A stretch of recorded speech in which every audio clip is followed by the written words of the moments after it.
Hi, this is Naomi, and I'm explaining this how-to video for the suspense film that Brock and I made in the last 8 weeks. These last 4 weeks, however, have been the post-production. Now, why did we want to make this film in the first place? Well, we wanted to get Final Cut Pro experience, and we also wanted to have a lot of good actors, and luckily for us, this year we had a lot of friends that were part of the plays.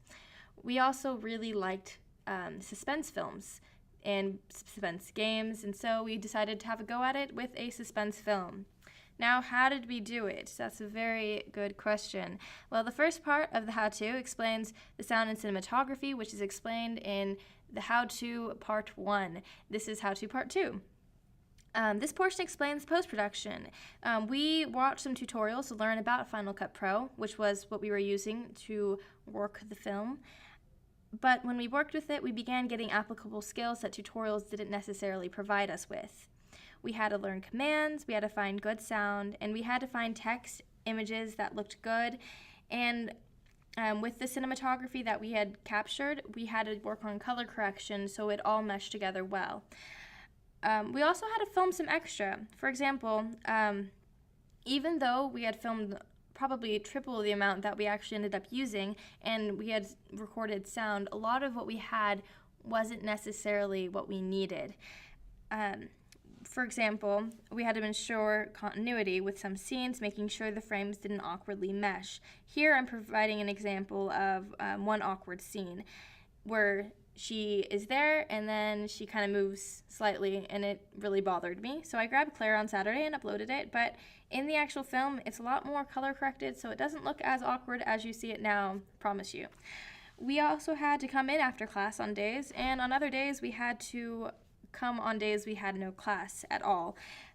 We also worked on sounds. We had to come to agreement on different tweaks, and essentially we worked our butt off with Final Cut Pro, but it all came together. Now, another aspect was to place the sounds at the right place, and it was something that Brock and I both contributed towards. Our job, however, overall was easy because we put so much effort in the first 4 weeks of this project. It just took looking at the big picture and making it come to life. While I really stressed, it was beneficial to have Brock there as another creative and critical voice, fixing things that I missed or finding solutions I wasn't aware existed. However, the things I would change would be to pick at the brains of my friends who are majoring in sound production for proper terminology, because that'd be super useful to find other shockers and to find the kind of sounds that we were really looking for that were domain free. I'd also take more behind the scenes shots with my camera, just so all of you could have a better idea of the work we invested in this. I'd also start earlier looking for music so as to have enough time to talk to people if they had the rights and to have that figured out.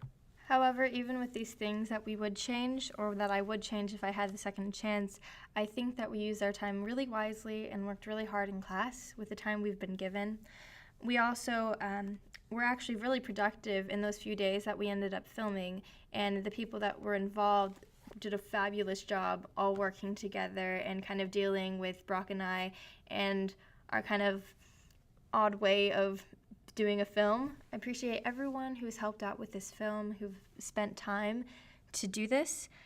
I would also say thank you to Mrs. Dink, and thank you to Brock, and thank you to everyone who has contributed in some way to this film. So I hope you have a good day and enjoy the film.